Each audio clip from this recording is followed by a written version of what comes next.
Now, there are instances when it's not possible to use a second derivative to test concavity, or in finding the second derivative, that would just prove it'd be too complicated, like a complicated quotient rule if you had to do that twice. Sometimes it's easier, more efficient, to use a first derivative to test for concavity. And the way that's done is via a table. I'll do an example in a minute. But if you've got a certain x value that you have made the first derivative equal 0, and let's say we found the stationary point was 3. There's only one in this case, let's say. And we know dy dx at that point is 0. What we can do is take a point a little bit before and a little bit after, and we sub into the first derivative for those points. So let's say if we subbed in 2 and we found it was a negative. Doesn't matter what the number is. It was a negative number, a negative gradient, or the curve is decreasing. And then after it, we found the curve was increasing. So it's going down, stationary, and it's going back up. So that's that over time it's increasing. It's going from negative to positive.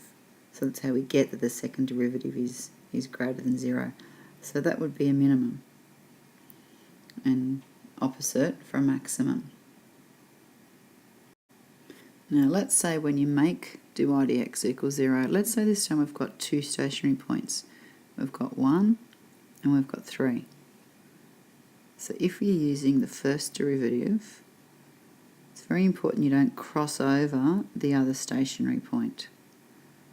So you're going to do two tables, one for the value of 1, one for the value of 3.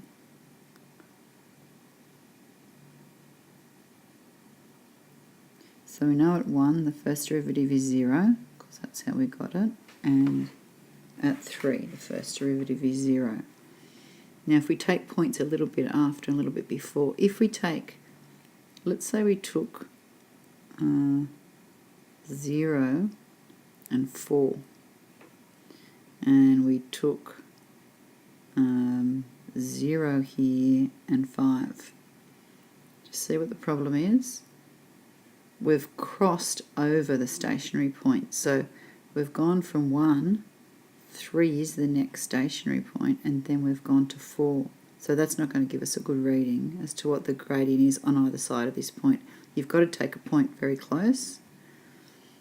And so if it's the points 1 and 3, your stationary points, then you can't cross over to take a point after the 3, or vice versa. So points in this case it would be appropriate to take would be 0 and 2, and you could reuse the 2 and take 4. They're not crossed over. And the other option I was going to mention is if you don't get a max or a min, but you get your horizontal point of inflection.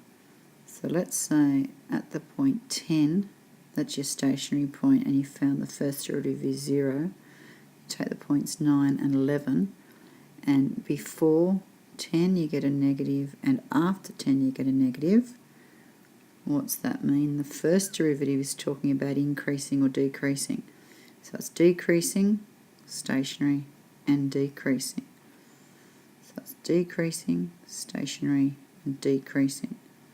So it's a horizontal point of inflection going downwards. Okay, and vice versa if it was positive.